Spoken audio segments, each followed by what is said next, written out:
Again, you are at the ARP-AIRE August Talking Circle. Welcome, everyone. Good to see everybody. I hope that the school year is off to a good start. If you have started recently, I know my son went back on Monday, so it's been all types of first week of school fun over here. All right, so we will go ahead and start with our disclaimer. This presentation was produced under U.S. Department of Education contract number GS00F115CA with Synergy Enterprises, Inc. The views expressed herein do not necessarily represent the positions or policies of the U.S. Department of Education. No official endorsement by the U.S. Department of Education of any product, commodity, service, or enterprise mentioned herein is intended or should be inferred.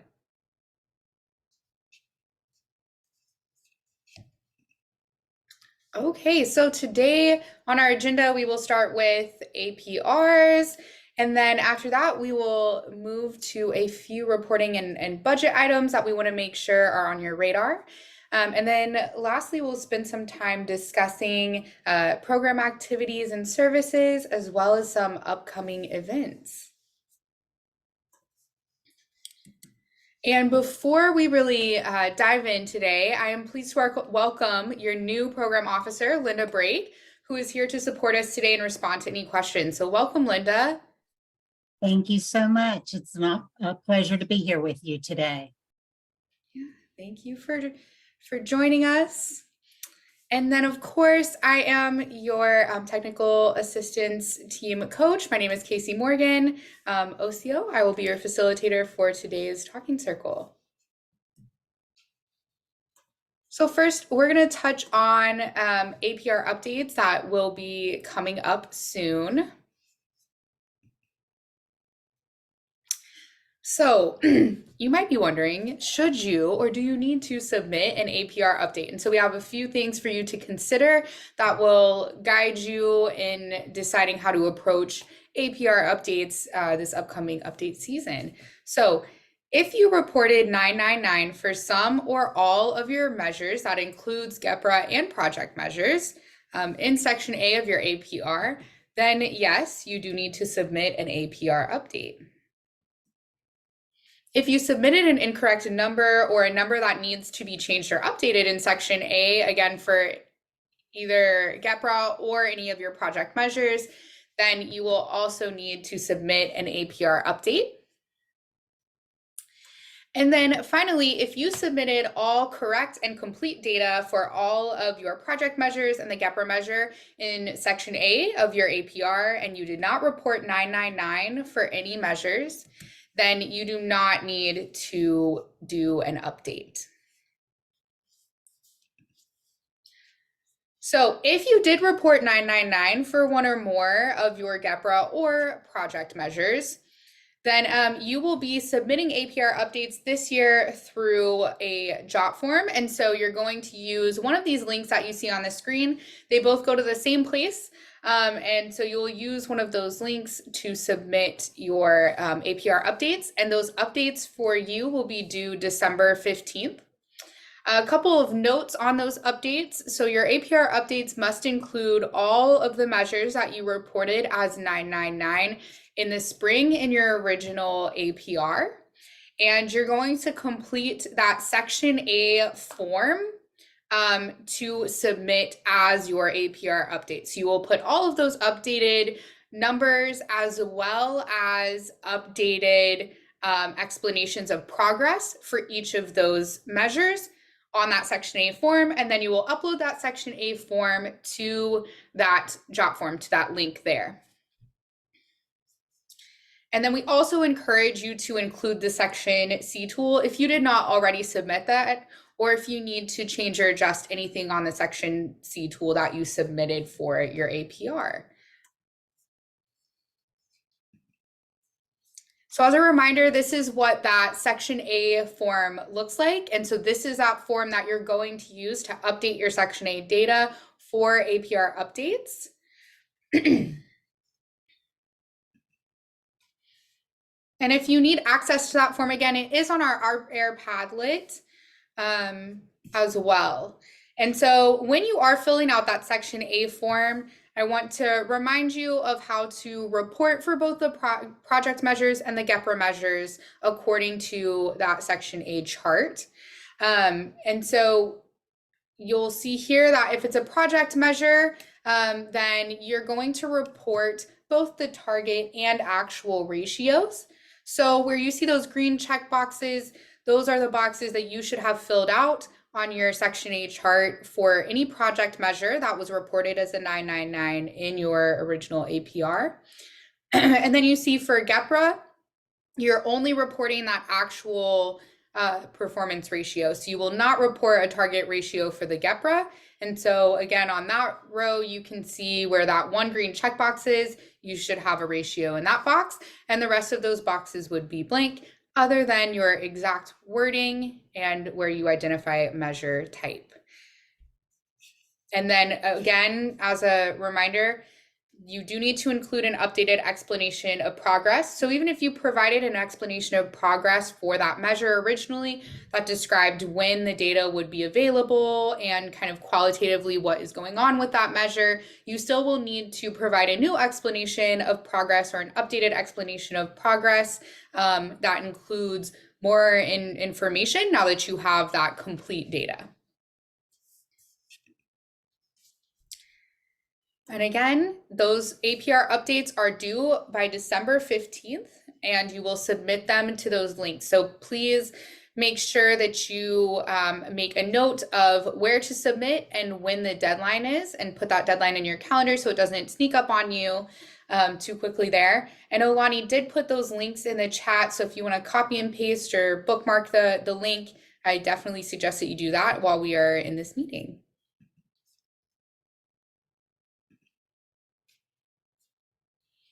Okay, so the next item that we'll talk about is budget revisions. And so, of course, you have your required budget revision that you do at the beginning of each year, but we also want you to think about, now that you've completed your APR and you're wrapping up your year, we want you to think about if there are ways that you can better use your funds. So we're going to talk about that budget revision process, so that if you need to move money around to avoid having carryover stuck in a particular category, you can make sure that you do that before the end of your grant year. Remember that you need to submit any budget revisions by the end of October so that you can ensure adequate time for your program officer to review them and ask for any revisions or any additional information that she may need. And so this is the budget revision process as a refresher. So you'll want to review expenditures and project measures and make sure that however you revise your budget is still within that scope and the objectives that were in your approved grant proposal.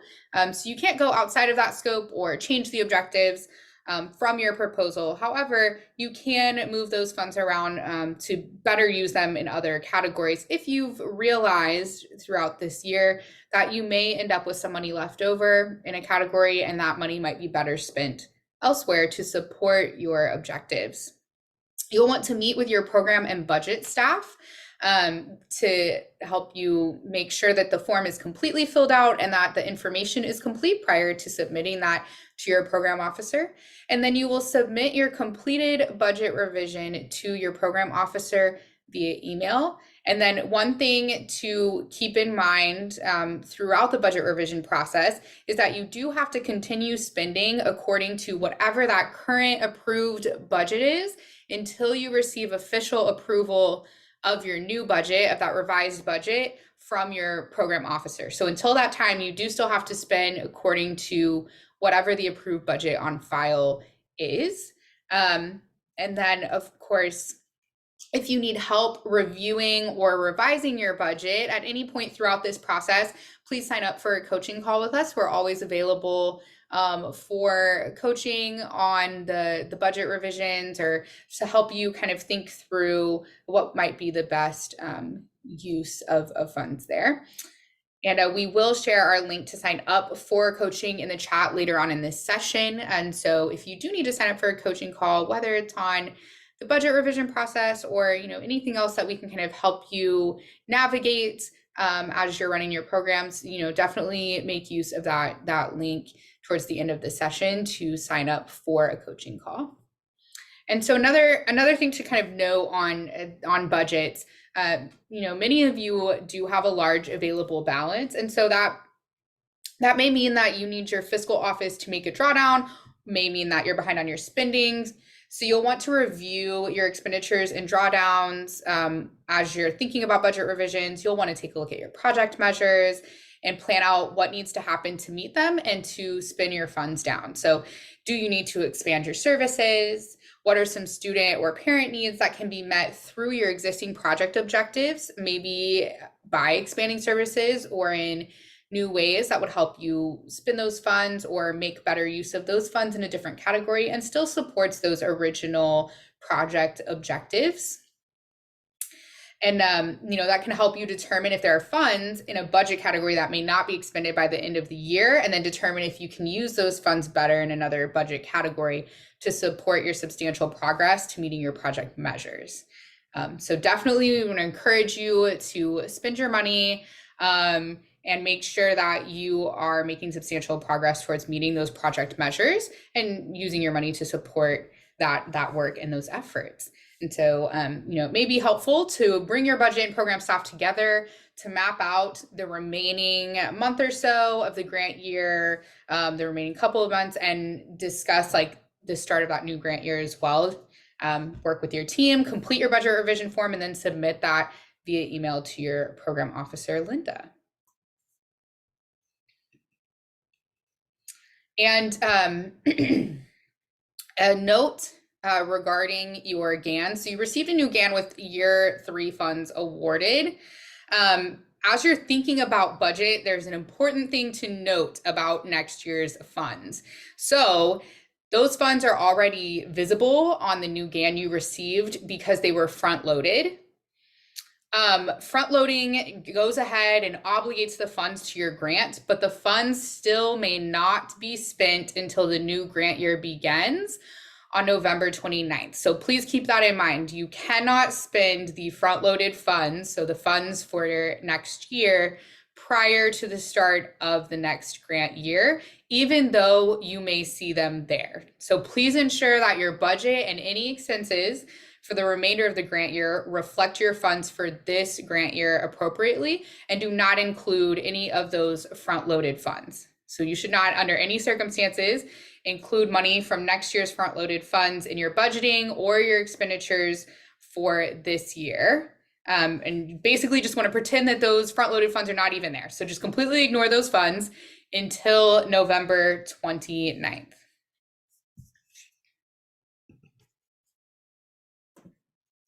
And of course, this is our budget revision form. This is also available on our Padlet for you to access whenever you need to complete a budget revision. And thank you. Yes, Olani put the link to that Padlet in the chat so you can locate that optional budget revision form, as well as the Section A form if you need to. That's also on there. And so this form has all the information necessary for you to submit a budget revision. And you'll notice on the form that you need to include each line item in the various budget categories, and that there's also that narrative column for you to explain the revision. And so please make sure that you do fill out the narrative columns that describes the reallocation of funds being requested in the budget revisions. Those explanations are required when submitting a budget revision, so keep that in mind.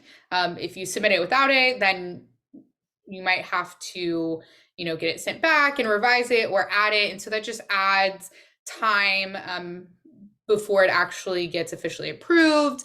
That adds more, back and forth for you, for your program officer. So please make sure that when you are submitting it to your program officer initially, that it has that explanation there for her. While we're talking about budget, we are going to get into a couple of notes on expenses. And so we'll talk about allowable cost. And so for costs to be allowable, they must be reasonable and necessary for the performance of the grant. And so So basically, would it be considered a sound business practice and a prudent decision for you to spend funds in that way? So keep in mind things like the market price for items in your area. For example, a program in Hawaii might have a higher reasonable and necessary cost for certain items or supplies due to shipping expense compared to, say, a program in California or another mainland state. And so you also keep in mind that reasonable and necessary does include following any local or organizational policies that are specific to your organization and in place, including the use of approved vendors. So if that's something that you have to, think about in terms of your organization, that also falls under that reasonable and necessary description there. Additionally, the work or the items, the supplies, the equipment, whatever it is that you're spending the money on must be for use with this particular grant. And so if the item will be used for multiple purposes, then the cost must be split across those multiple projects. So for example, if a staff member works 50% on your ARP-AIRE grant and 50% on another project and they need a computer, then you can only allocate 50% of the cost of that computer to your ARP-AIRE grant budget. So that's what we mean by allocable to the grant. And you also want to make sure that in all cases, you are documenting all your expenditures, including how each expense was allocated and allowable. That way, it's much easier for you to document and track in an ongoing manner than if you were to have to kind of dig that up at a later time and you weren't tracking that in an ongoing manner. So keep that in mind and try to make sure that your fiscal records are being appropriately documented and maintained there. So we're going to play a little game to reinforce allowable and unallowable cost. And so as we kind of go through some of these examples, I'm going to ask, Sarah to jump in here and there to add on to, any explanations, or if you guys have any questions, you're welcome to throw them in the chat. I do ask that everyone participates by putting the answer that they think is most reasonable in the chat. You don't have to get them all right. That's why we're doing this. It's practice. But please make your best effort to participate and put in the chat whether you think that expense would be allowable or unallowable based on those things that we just went over: reasonable and necessary, allocable to the grant, and so on.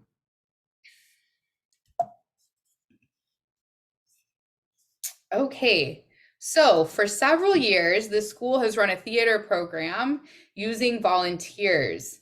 So after receiving this grant, you want to use those funds to pay the volunteers to support the theater program. Would that be allowable or unallowable? And you can put that, whatever your answer is, in the chat, and then we'll go over which one it is.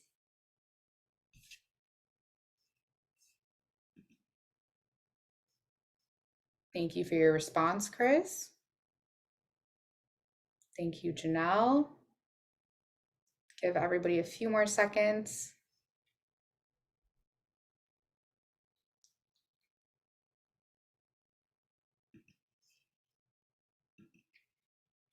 Okay, so we're gonna explain this one because we definitely get a lot of confusion around this. So it actually would be an unallowable expense. Keep in mind the concept of supplementing versus supplanting. So you cannot replace something that is already happening. So you can think of it in terms as services to students. So if it is not adding something for students or expanding something that already exists, then that would be supplanting. Now, which is unallowable. Now, if you're supplementing, then that would be allowable. So for instance, let's say that your volunteers that you've had for several years have only been volunteering a couple hours a week or here and there, and you want to turn that into a part-time position or a full-time position to expand those services, to expand the theater program, to provide more services than what the students were initially getting, then you could pay for that part-time position or pay for that increase in what they are doing, what they are providing for students. Are there any questions on that? You're welcome to come off of mute or put your questions in the chat.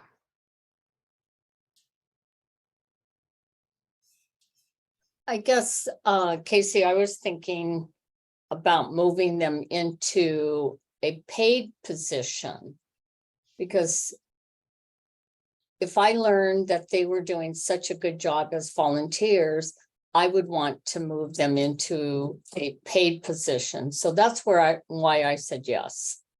Yeah, and yes, and in that case, you're right? Like if their role in that case, even though they were involved in some way before, then you're still kind of increasing their role. You're kind of changing the way that they're involved, which is going to impact services to students. So yes, in that case, it would be allowable.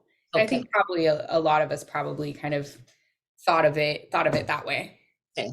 Yes. Yes. So it'd be unallowable if it's like, oh, I'm volunteering for 2 hours a week, and then now you're going to pay me to continue to volunteer 2 hours a week.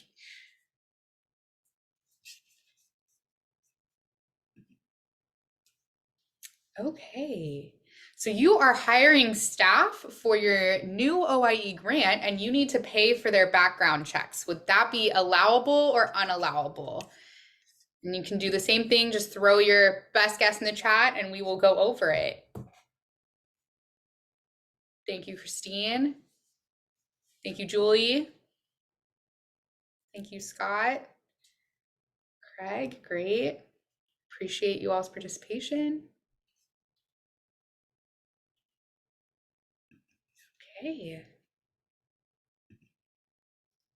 So yes, so you are all right. Great job, everyone. Yes, that would be an allowable expense because you're hiring them for the grant and to carry out the grant. Okay, you are looking for a way to incentivize increased enrollment in your programs and want to provide bonuses to academic counselors who meet their enrollment goals.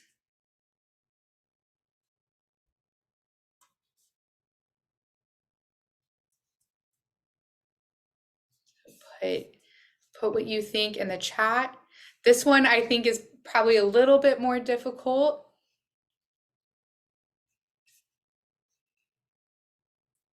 Thank you to those of you that have responded.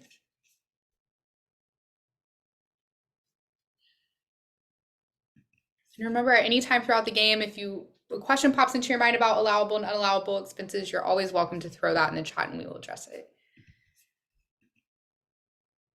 Yes, that would be unallowable. Great job.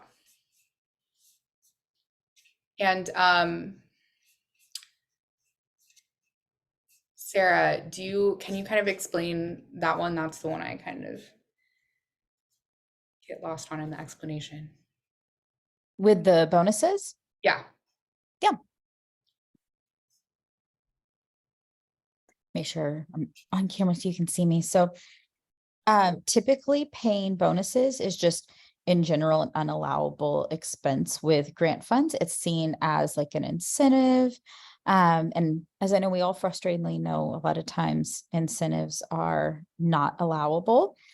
Now, something I used to do when I was running a grant program as a bonus is maybe when I was ordering office supplies, instead of just ordering generic pens for you, you could pick out your pens from the office catalog. You could pick out the cuter sticky notes from the office catalog, little things like that. But in general, actually paying out bonuses is just an unallowable expense with grant funds. Right. Thank you. And that's a great idea. Okay, so you would like to make program t-shirts and hats to hand out at open house for marketing purposes. Would that be an allowable or unallowable expense?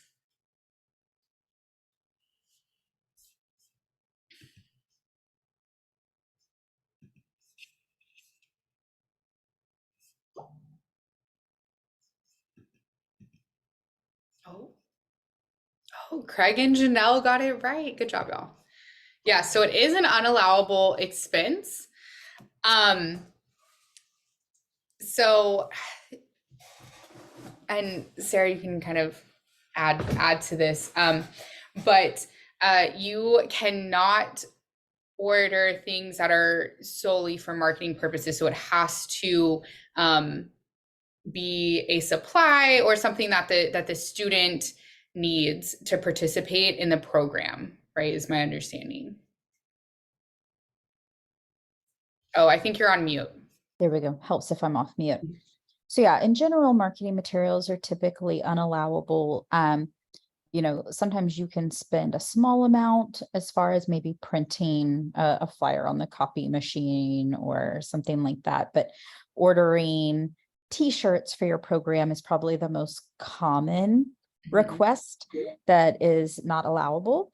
So that's what, kind of becomes an issue there as far as when you're ordering those actual tangible materials that you're going to be handing out to market that have like your program name or your cute program logo. Now, what is allowable would be, if your students were potentially learning how to create items. And so, at that point, you're buying supplies for their activities for them to learn these skills. But marketing materials typically are unallowable. And really important with all of these, just to know that if you're like, I think mine's on the gray area, I'm not exactly sure, better to just ask. That's what we at the TA team can help with. That's what your program officer, Linda, can help with. We're all here to help support you. And I know a lot of times these budget rules can seem a little gray. And so just anytime you're confused, reach out.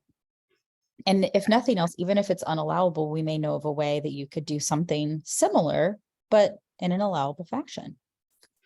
Yes, absolutely. So another great reason to use that coaching link that we're going to provide at the end of today's session to talk through kind of some of these things, because like Sarah said, even if it is something unallowable, oftentimes we can kind of help you, or your program officer can help you, brainstorm other options that would be allowable. So we have just a couple more that we'll test out here. So for the past year, the school has paid one teacher a day to provide tutoring to students after school 3 days a week. You would like to partner with the existing tutoring plan and hire an additional teacher to work each day. So can you pay that additional teacher with your grant funds? Would that be allowable or unallowable?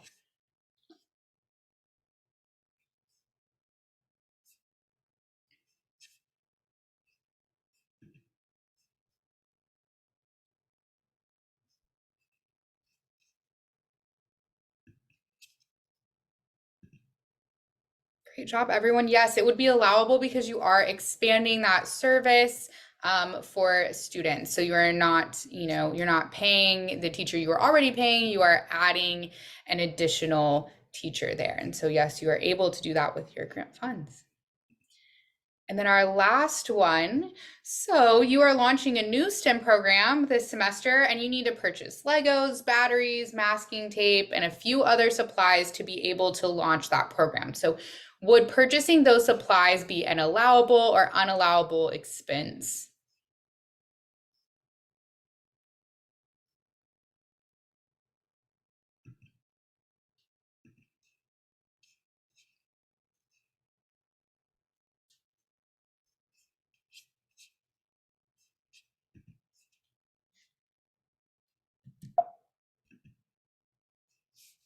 Job. Yes, it would be allowable. So again, kind of like we touched on with the t-shirts, you are able to order supplies for students to be able to engage in the programming. And I am going to go back to the first one. I know we had a little bit of confusion around the first one, so we're going to kind of add some additional explanation there.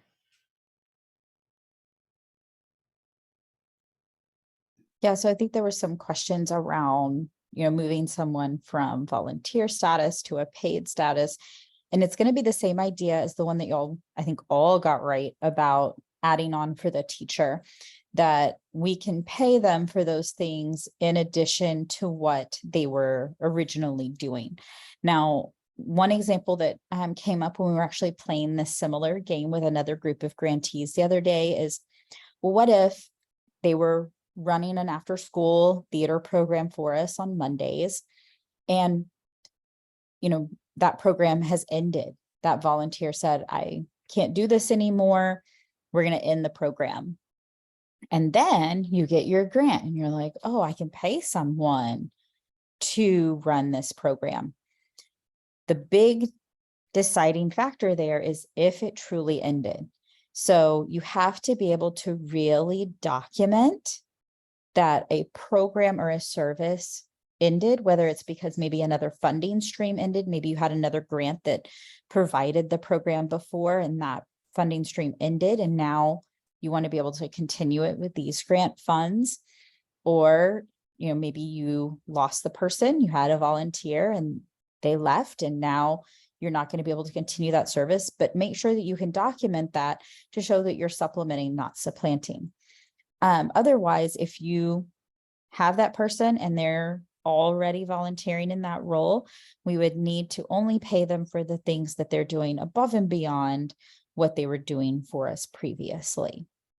And this is another one where it's always helpful to potentially reach out, particularly when you're going to be adding paid positions, just to kind of see what that does to your budget. Often it might necessitate a budget revision. So it's a great time to just talk that through.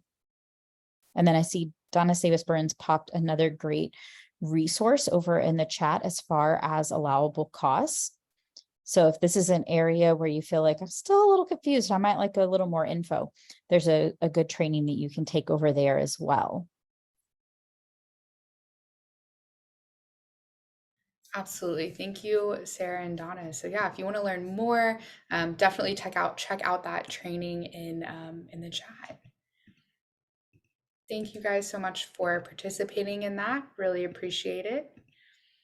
And so, an additional kind of note as you're thinking about any changes to activities or services, and you're thinking about things like allowable cost, doing a budget revision to be able to add or expand these activities and services, make sure that you ask yourself these questions before implementing a change. So for instance, is this outside or beyond the scope of what was written in the original approved proposal?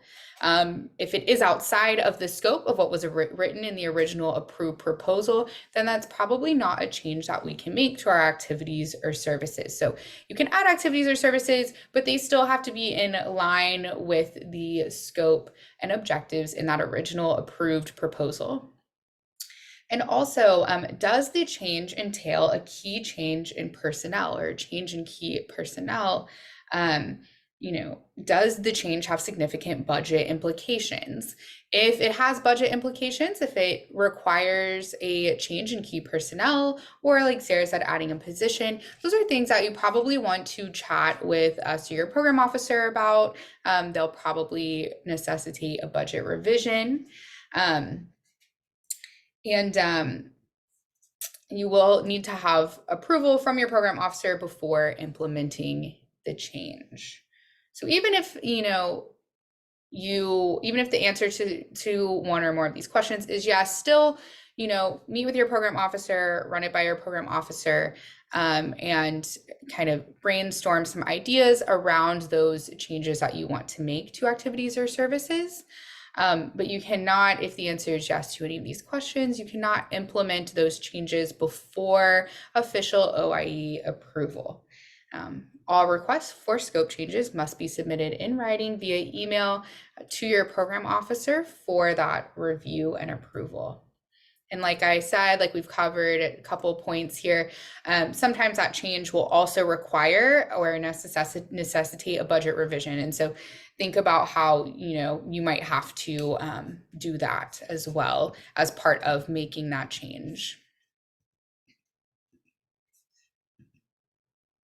Okay, and then the last kind of big section we'll cover here before we get into our upcoming events and ending reminders is we're going to discuss a little bit about your project activity. So as you think about ways to spend your money, ways that you can potentially expand services you're already offering or add to activities and services in a way that is within the scope and objectives of your grant, we want to kind of talk through what are some things that you are already doing that maybe people can get ideas from, learn from.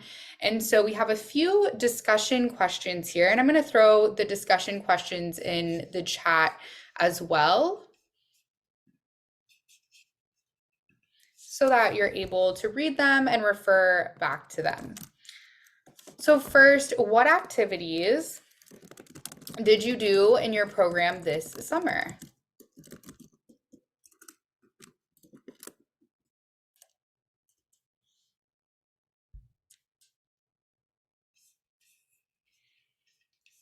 So if you could come off of mute or share your thoughts in the chat around anything exciting that you did this summer or programming that went really well for your students this summer. And again, that question is in the chat if you want to read it and refer back to it in writing. Casey, Yes.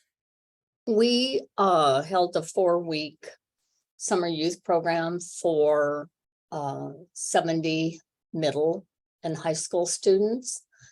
And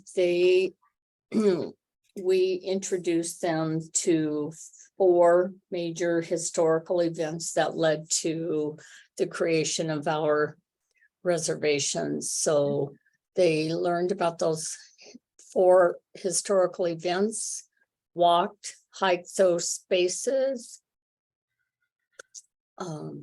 Yes, over those 4 weeks. Nice. Thank you so much. That's a really cool opportunity, especially to be able to really learn about those historical events and in the context and in the place. That's lovely. Great. And then I see Roxanne said in the chat, met with culture keepers to plan for construction of a pre-contact village.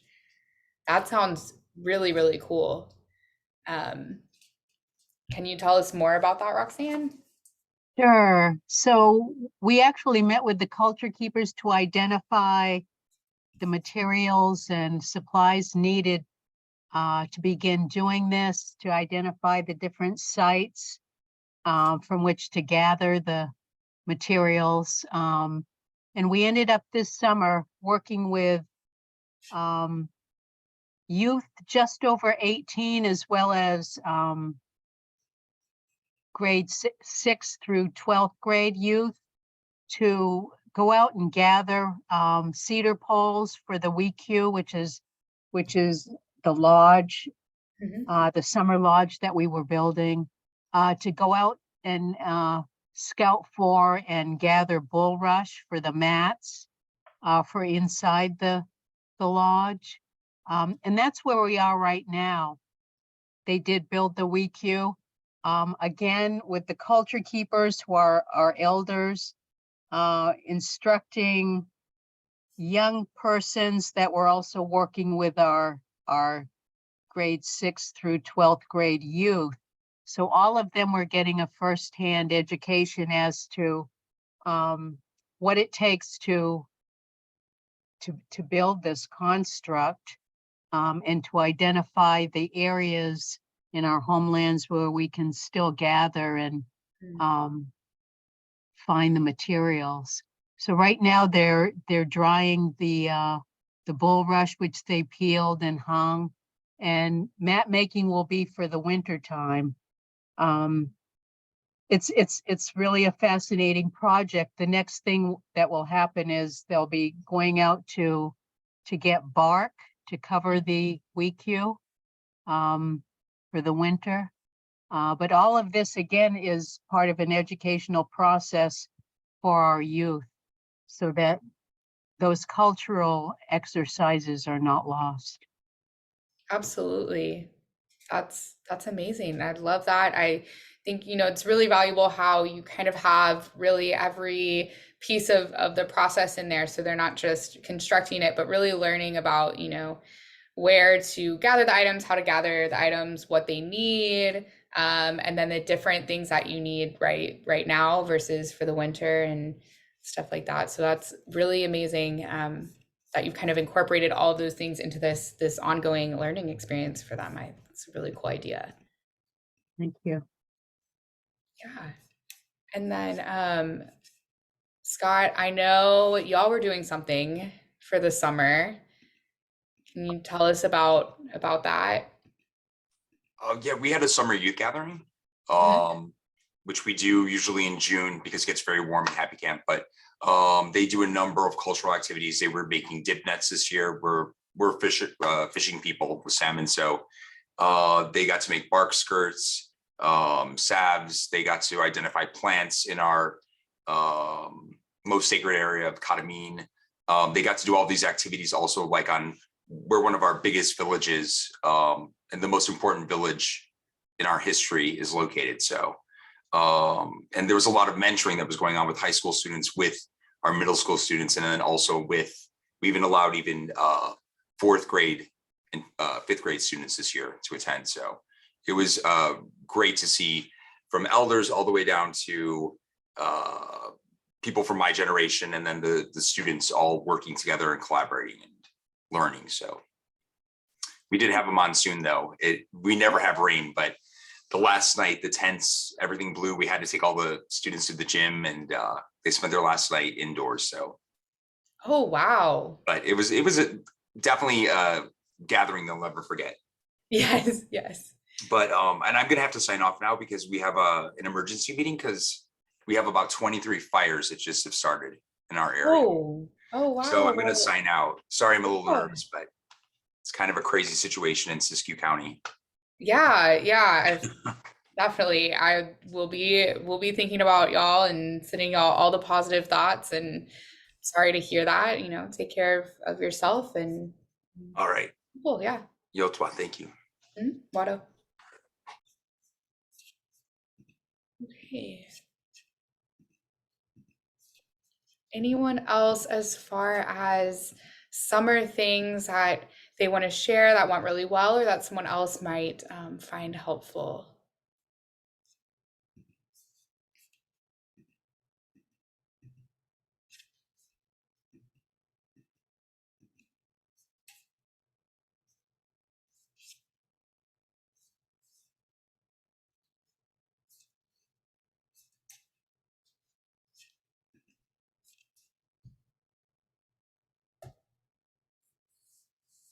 Okay, if we don't have anything else as far as summer programs and services, we're going to move on to some programs and services that you have planned for the fall semester, so that you guys can, take, borrow, and adapt from one another. So I'm going to put the question in the chat, but what activities do you have planned for the fall semester?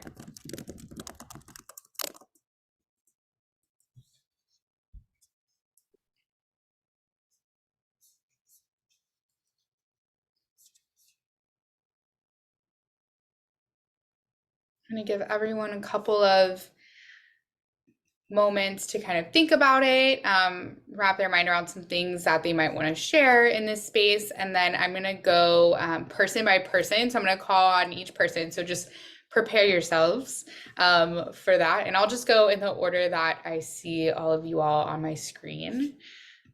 I'd just like to make a statement here. We're Yeah. expanding our program for this fall here. We're adding some additional sections. We're finding it to involve our immersion students in at least 2 quarters of instruction at the high school, middle school level. We're still having issues with the charter school jumping on the bandwagon. Indicated last spring they're interested, but we haven't heard from them since. So we have that ongoing confusion, but we do have a spot for them when they're ready. Yeah. We did have a 3-week summer session for upper elementary, middle school, and high school. So, 4 days a week need a lot of projects, but maybe a lot of little projects that were more kid friendly. That's where we're at. And we did lose our culture coordinator because he jumped ship and went to another program. Oh, So I have to re-advertise that again. This is always a fun affair. Mhm. So here we go, part 25B. Yes. Well, hopefully you get a new culture coordinator soon. Yeah, I know how hiring can be for sure. All right, Chris. Julie, we both shared in the chat, we are going to be planning, our decolonizing curriculum for the following summer. It takes us months to put it together. Absolutely makes sense. Do you have any kind of initial thoughts on what that's going to be for next summer? We do. Our focus is going to be on allotment and how that has impacted our people, our land, and our waters. Yeah. Yes, I love the inclusion of how that's impacted the waters. That's definitely a big piece. I think we kind of leave that out sometimes for sure. Right. Thank you so much for sharing, Roxanne. So this fall, with some of the shavings from the cedar poles and the bulrush that we've gathered, we'll be having basket making classes for the youth. We'll also be familiarizing the youth with the information in the whaling exhibit that we had digitized last winter, to familiarize themselves with our role in the whaling industry in the early 1900s. But also a second part of this is our youth will be able to interpret the information for the public, as well as do research on their relationships to the different individuals that we have traced, that were involved in the whaling industry. And because of the great records kept during those times, we have names, we have departure dates, their role in the industry, whether they were ship captains, where they went, whether they returned, if they jumped ship. So we're looking forward to this because this was a big part of our history during the 19th and 20th century. That sounds really cool. You mentioned that it's a digital curriculum. Can you talk about, kind of how you all developed and digitized that? Yeah, well, the whaling exhibit itself was, we have a small building, a former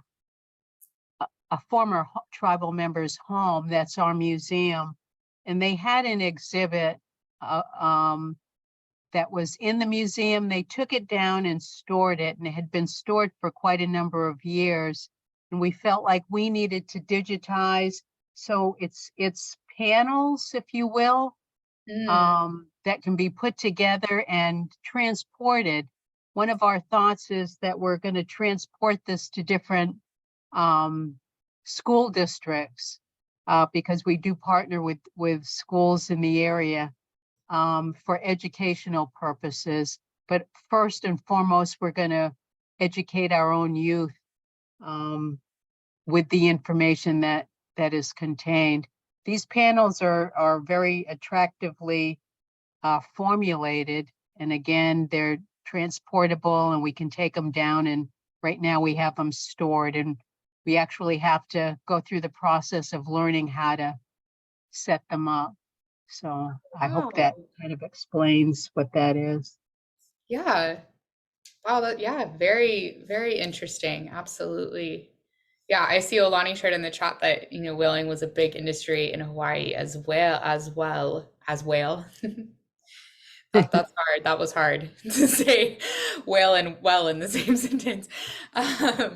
But yeah, she said, I wonder if any of your native people traveled to Hawaii for whaling and maybe stayed.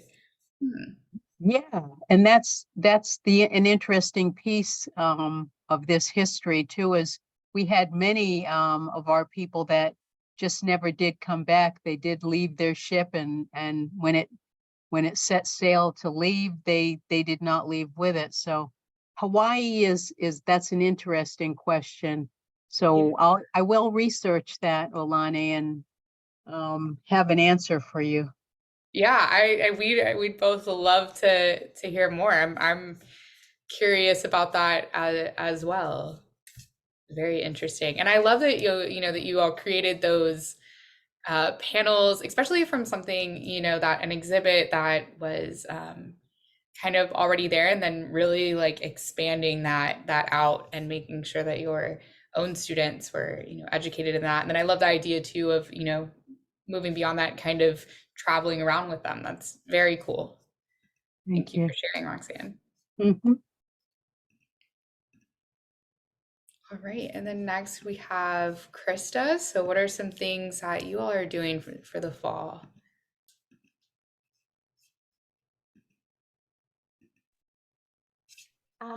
So Comanche Indian Tribe, we are working on beginning to expand our services. We have students in school, or not students, staff in some of our local schools here. Working with students one-on-one, and we are also expanding our tutoring services. We've been working with our tribal after-school program for kids, and we're expanding our tutoring services into the after-school program instead of just helping with the students at the schools. We've had staff in the schools now since the beginning of the grant, and the beginning of the grant, those staff were used more as aides, and now they, where our hope was that we would be able to be not only pulling some of the Indigenous students that we work with, but also providing some cultural teaching lessons, mini lessons within the classrooms. And we've seen that grow a lot over since we started in schools. At first, the schools were very resistant to that. Only about 30% of our local school district population is Alaska Native or Native American. And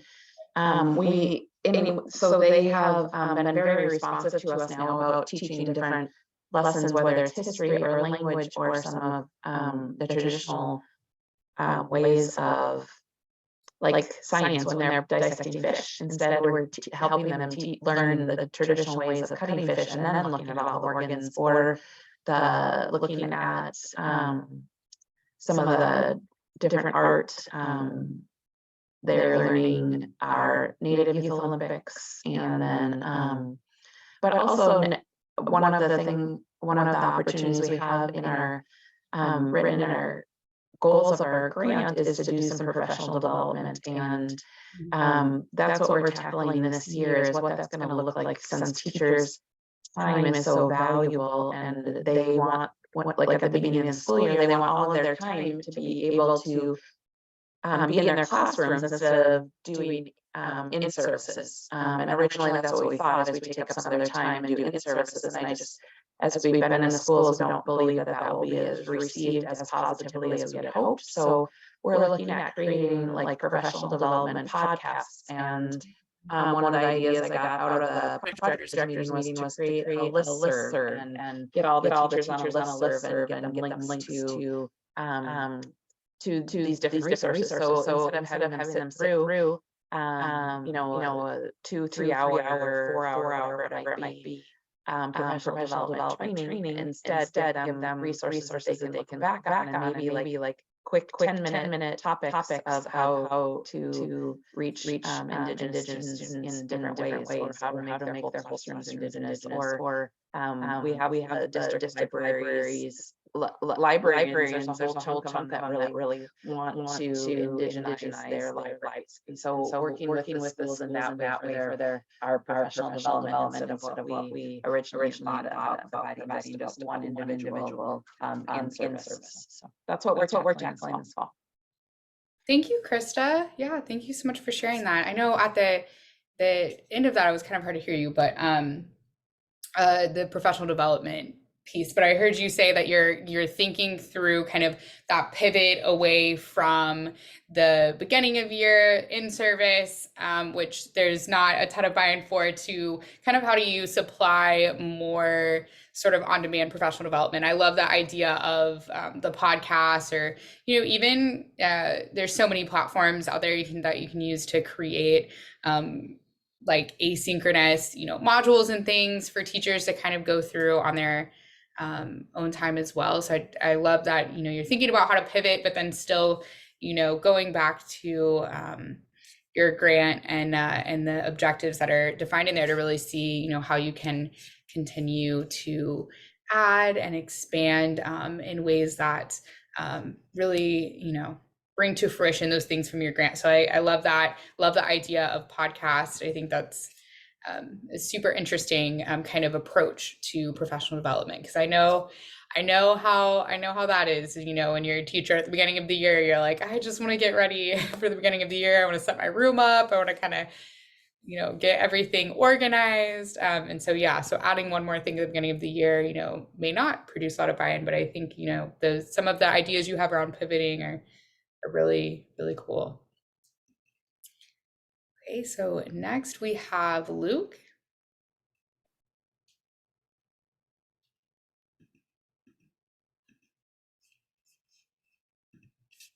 I think Luke is with the Couturier schools, Craig, that already shared. Oh, okay, yeah. That's right. Janelle.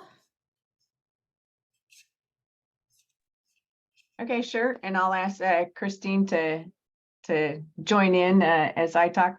Our program runs at the same time as the academic year. So we have spent the summer, finishing up last school year and collecting data and then getting ready for this school year, and then just got back in the buildings and with the students last week. And so as we identify the students that we're going to provide supports for during the school year, and we do that kind of on a couple different levels.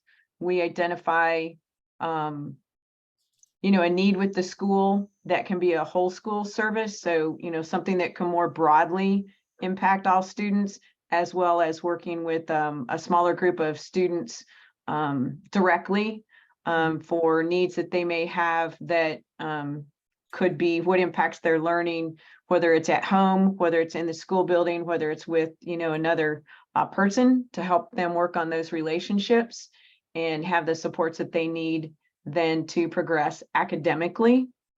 And so we just work on those different activities.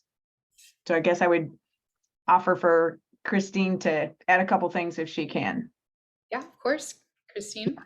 Sure. So, specifically, since we are in all of our schools here in Anadarko, so all the way from elementary through middle school and high school, we have coordinators in each school.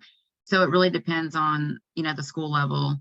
But what we share across the board is we do incorporate, cultural lessons into our programs, with our local tribes here, which is Comanche, Kiowa, Wichita, Apache, Caddo, Fort Sill Apache, and Delaware. We really, we partner with them to bring in different cultural activities and lessons, because most of our kids here are from one of those tribes. So also a big part of what we do in our programs across the board is family engagement. It's been a huge problem for Anadarko, getting the families involved at school level. So getting them on, getting them to these events. We've been hosting events. We're going to be doing it again this year. The school really appreciates it. This year, we're going to incorporate it with parent-teacher conferences. So, very, very low attendance on parent-teacher conferences. So they want to incorporate our family engagement events with it, because we always have a really, great, Yeah. So anyways, so we're doing that. And then, of course, we do focus on academic successes. So we have a lot of programs at each school, like you save your grade, prizes if they complete assignments, if they're behind, after school tutoring, peer-to-peer mentoring and tutoring. We have kids from the high school tutoring kids from the elementary. And then, of course, high school is different, and that we do a lot of, preparing life skills for the future. So we do a lot of ACT prep, college and vo-tech visits, future finance simulation events that has the Indigenous perspective on it. And then we, of course, focus on all those individual successes. So our biggest thing is getting the kids graduated, getting our Native kids to graduate. And then, in all of our schools, we have advisory teams. So like Janelle was saying, that they help us identify what is the needs of each particular school. So I could go on and on, but that's what we're doing. Yeah, no, thank you. I think that's super helpful, especially to hear kind of the diversity of the, ways that you get involved in the programs and services that you offer. And I love, how kind of responsive and individualized some of those things are. Definitely a great point about the parent-teacher conferences. I think, partnering on that, is a great way to kind of, continue to think about expanding and impacting family engagement. I know the school that I ran, we struggled with parent-teacher conferences as well. And so we started actually hosting parent-teacher conferences like out in the community at like community centers, churches, the alumni center, like different, the Boys and Girls Club, different places that were accessible to kind of different pockets of the community. So they wouldn't have to travel to just the school.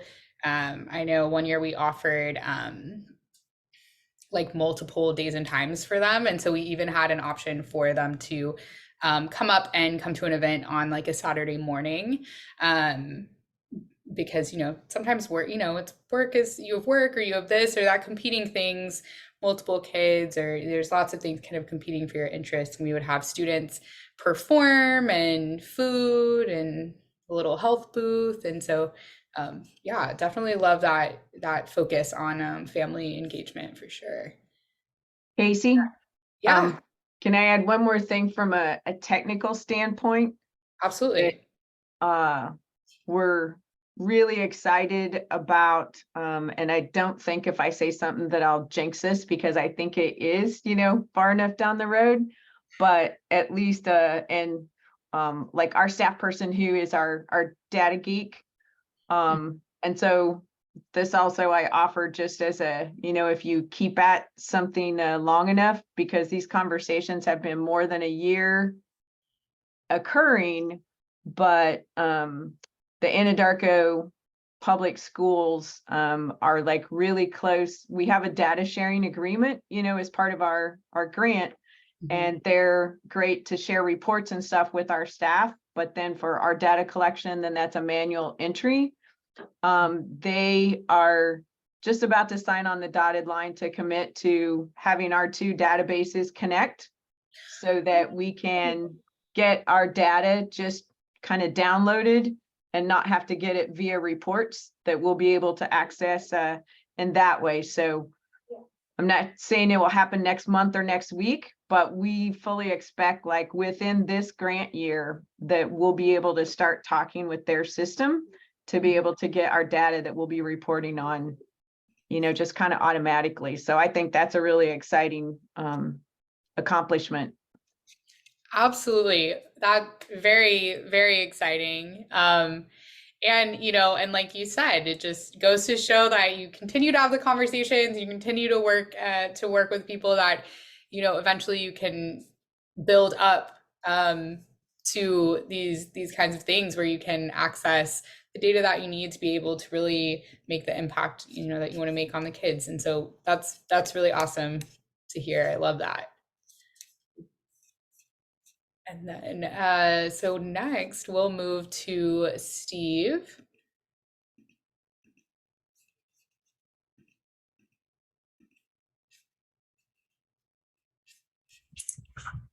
Okay, can you hear me? Yes, we can hear you. Okay. Pretty simple, I think, on our side. We're just going to continue with some of the things that we were able to get established towards the end of last year, which namely was a reading program for some of the Head Start kids, and then trying to expand that in the course of this coming year. We also had that monthly book giveaway, which we were implementing, and so we're going to continue with that and try to again expand that as much as we can. I think the main work that we want to do is with the library bus. We were able to get that fitted the way that we wanted.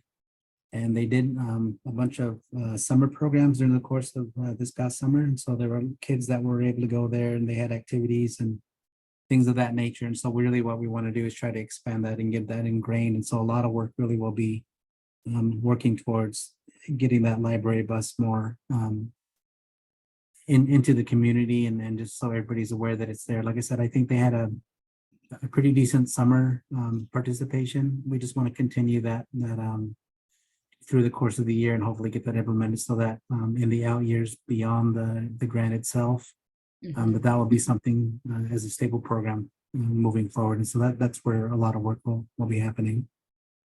Awesome. Thanks for sharing, Steve. Yeah, good to hear about the library bus. I'm excited about it. I feel like I've been following the bus's journey and I love hearing the updates. I was gonna say, we need pictures of the bus. Yeah, we need pictures. I was We'll gonna get that. make a picture plug for everyone after this, but Yeah.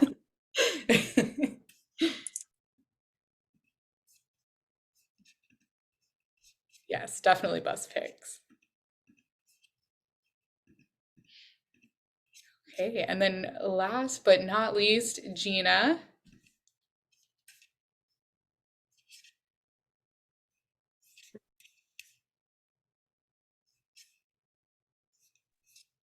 And I think Gina is with Chris. Yes, Okay, that's correct, Casey. Okay. She's with, Julie and me. Okay, got it. Okay, Okay, I knew Julie was with you, so I skipped over her, but wasn't sure about that one. So thank you for clarifying. you're welcome.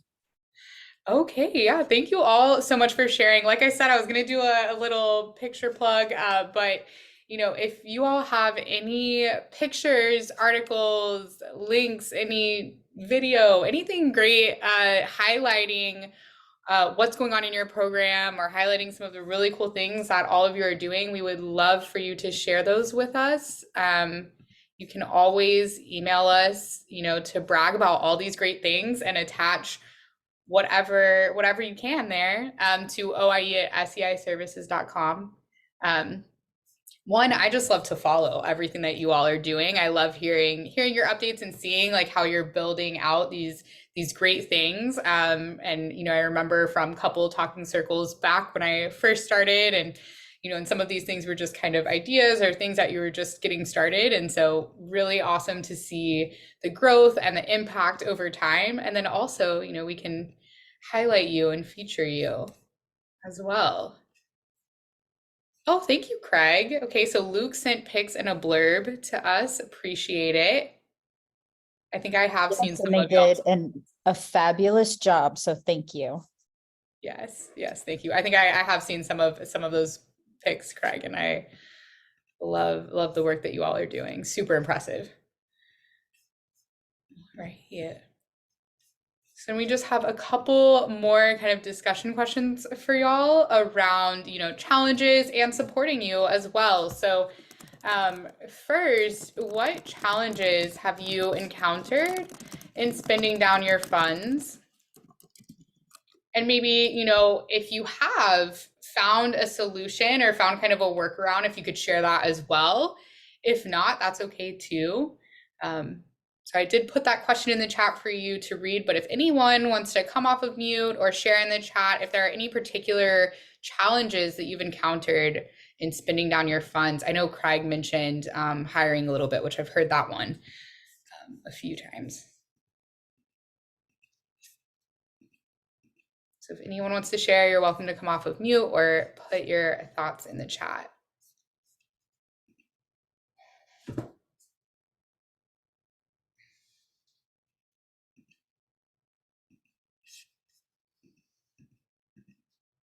Well, this is Roxanne, and one of our challenges, I think, was we had quite a bit of our funds, even when we got our second year's deposit. However, I think as we began the work for construction of the pre-contact village, we began to have the culture keepers and the youth come together. So we have contracts, we have youth doing internships and apprenticeships as a part of this cultural intergenerational learning. So as of June, moving forward, since we have this piece now together, I think we'll be tracking our budget, and it will be more consistently expended. But I think it was a plan that we understood at the forefront of the grant that would take some time to organize and implement. So I think we feel a little bit better about being able to implement activities and kind of it's demonstrated in expenditures as well. So Yeah, absolutely. Thank you for sharing, Roxanne. I think, definitely sometimes as things kind of grow over time or expand as you're building things, sometimes that kind of gets a little bit easier to spin down those funds. Anyone else? I think it's always just a balancing act. I think every year we sit down and it's like a balancing act. I'm sure Dr. Meyer and Gina will agree. We have to kind of, okay, so what do we need? What do we want? What can we do with this? And it's like a constant, I mean, it's wonderful to have the funds, don't get me wrong. It's just sometimes it's hard to prioritize or to actually think, are we prioritizing? It seems like we did that last time, but actually it's still relevant. So I just wanted to kind of put that out, that it's not an easy decision always. Yes, absolutely. And I love, Julie, that you mentioned that you guys sit down and have these conversations, and that, they are conversations or decisions really that you have to talk through multiple times or constantly. I think that's a good practice and a good habit to get into in general as all of you are running your programs. I think that's, a great thing to kind of take from what y'all are doing as well.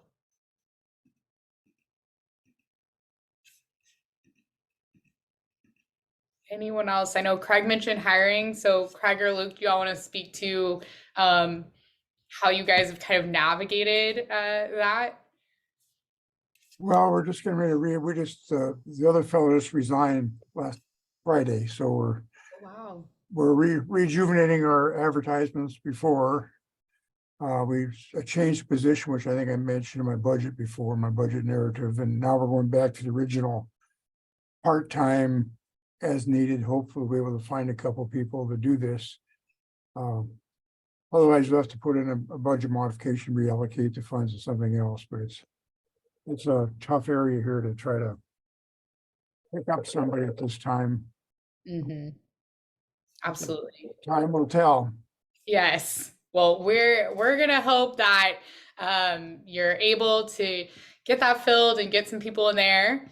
But if not, like you said, and again, a good note for everyone, I think a lot of times some of the money gets stuck in personnel, but really be, thinking about and considering how you can potentially use that elsewhere if if you're not able to. We've got some contingency plans in our minds already here, and we're looking at in particular, we're looking at things to support our grant after our grant is gone. We want to keep this project alive, so we have to, plan ahead for that and be ready to support our students' needs after next year.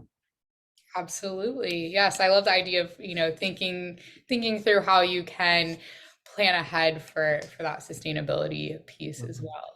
We may expand the program to work after school now too. Oh. We'll pick up another hour and a half of construction possibly in the fall here, before the snow hits. Yes, absolutely. Yeah, I like that. I like that thought. Okay, that's it for now, I guess. Yeah, thanks, Craig. Any final thoughts around challenges or how you're overcoming some challenges in terms of spending?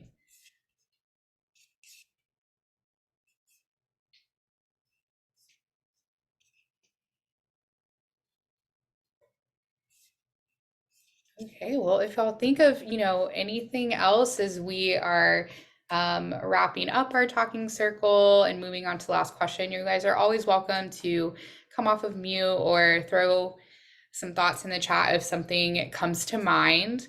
And you're always welcome to email us as well, or set up a coaching call if you encounter a challenge and you want to talk through or troubleshoot through those challenges as well.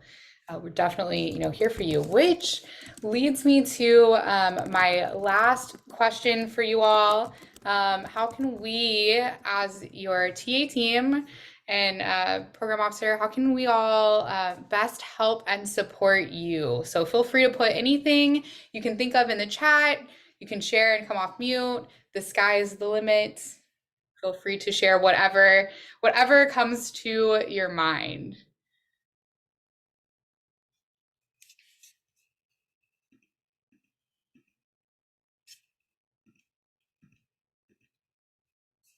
And I did put that, I typed out the question and put that question in the chat for you as well. So again, how can we best help and support you? And I'll give y'all, a few moments to think about it.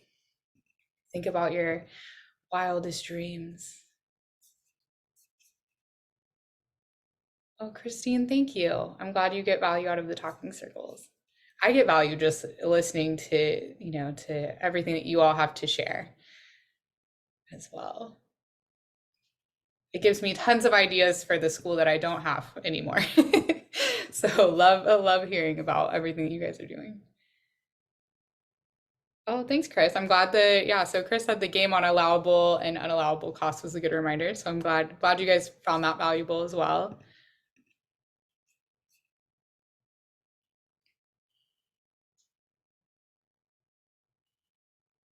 Yes, Steve. Yes, I definitely agree that, hearing from others sometimes, sparks ideas for us, and we're like, oh, hey, that relates to an objective that I have in my grant, and isn't something we're doing. So maybe it's an area we can expand in as well. Yeah, for sure. Thanks, Julie. Yeah. Oh, yes, Janelle, the step-by-step reviews when it comes time for reporting. Absolutely.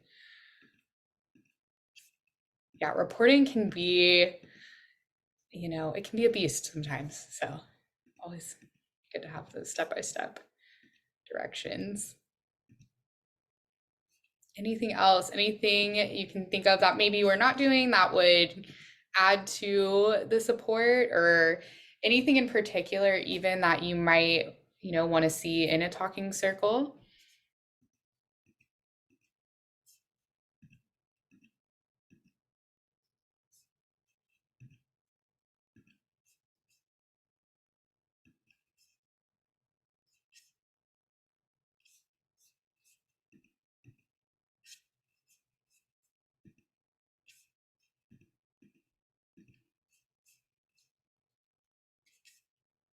Okay, well, thank you all for sharing your thoughts. I'm glad that, hearing from each other. I'm glad the reporting webinars, all those things have been, helpful for you this grant year. We really appreciate y'all's willingness to participate, y'all's willingness to be vulnerable about your challenges, and to just share with one another. I think there's such value in story and in sharing with each other. And so really appreciate you all for taking the time out of your day to be a part of this, to share, and for all the work that you all are doing with students. You all are making a huge impact on our Native students. And I really, appreciate that, especially as a former Native student that didn't have access to a lot of these programs and really cool opportunities around culture and language. Just really awesome hearing about the ways that you all are enriching, students' education and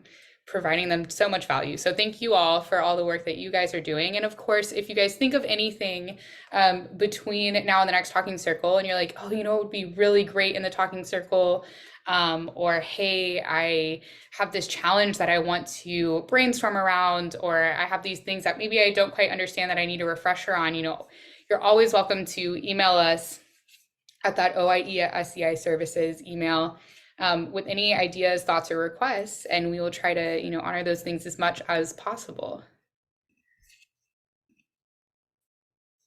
And just a couple of reminders as we close out So like I said, there is that ARP-AIRE Padlet. And so if you need to access things like forms or the budget template, you can find those things there. There's also a link to like things such as the APR reporting webinar and stuff like that. So I know some of you probably have the YouTube bookmarked as well, but if you're kind of looking for some of these deadlines, forms, templates, or links, you can always come to the Padlet too.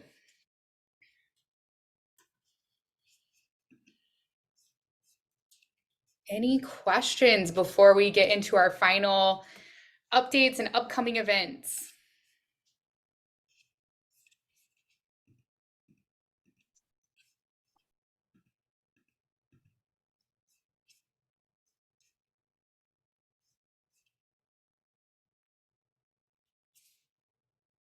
Okay.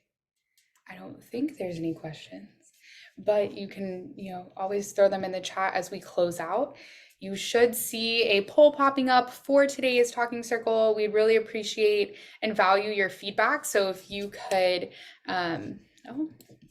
respond to the poll, we would really appreciate that. And so I did launch that there. So you should see that end of event poll coming up for you, and just take your time going through that and completing the poll as we wrap up and give you some of the, reminders and things. And then I see, can you send the budget on a separate, Craig, I'm assuming, are you asking if we can email that budget template to you?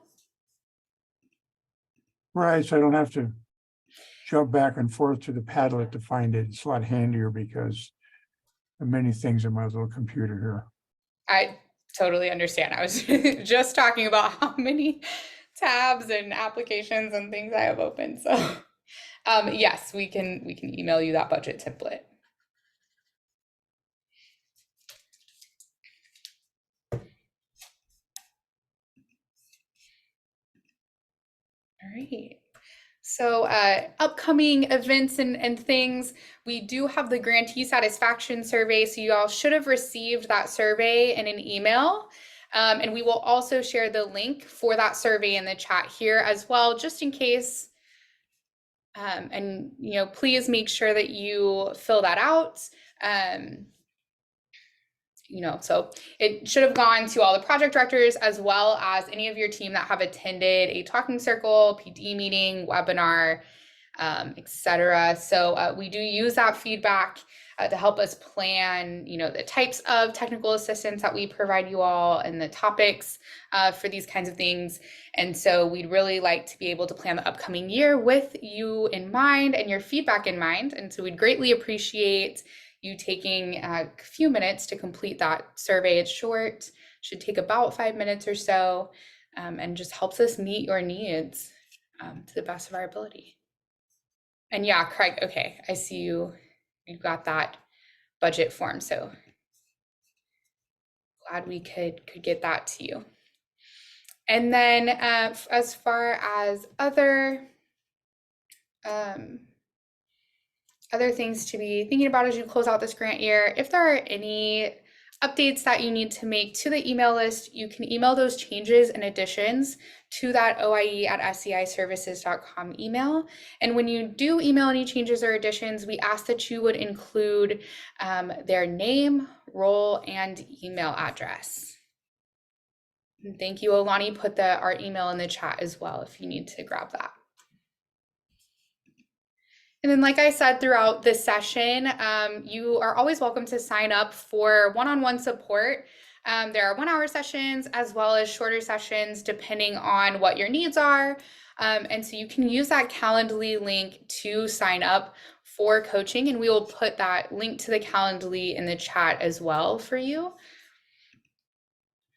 Thank you, Olani. So, if you're doing a budget revision or if you're thinking about programs and services and you'd really like to talk through that with us, please sign up for a coaching session there.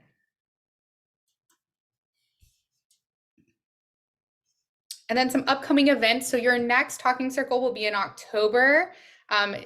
To be determined on the date. We will communicate that date to you before then.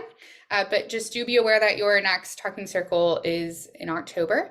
And then you have some upcoming office hour opportunities. If you would like to stop by, remember office hours are from 1 to 2 p.m. Eastern time. And those last 2 office hour dates before your next talking circle are August 24th and September 21st.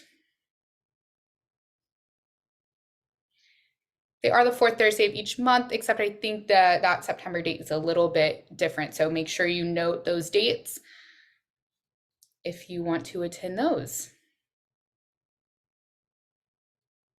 And then lastly, you have that APR update that we talked about at the top of the talking circle, and that update is due December 15th.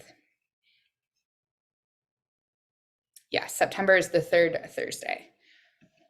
So just make sure you make note of that so you don't accidentally forget and then try to attend on the 4th Thursday.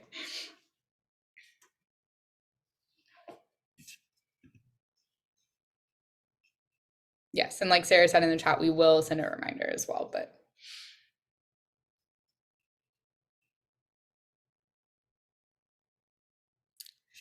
and of course, if you need any help with your APR update or submitting your APR update to those links that we put towards the top of the talking center or talking circle, we would love for you to schedule a coaching call where we can help you with those APR updates as well.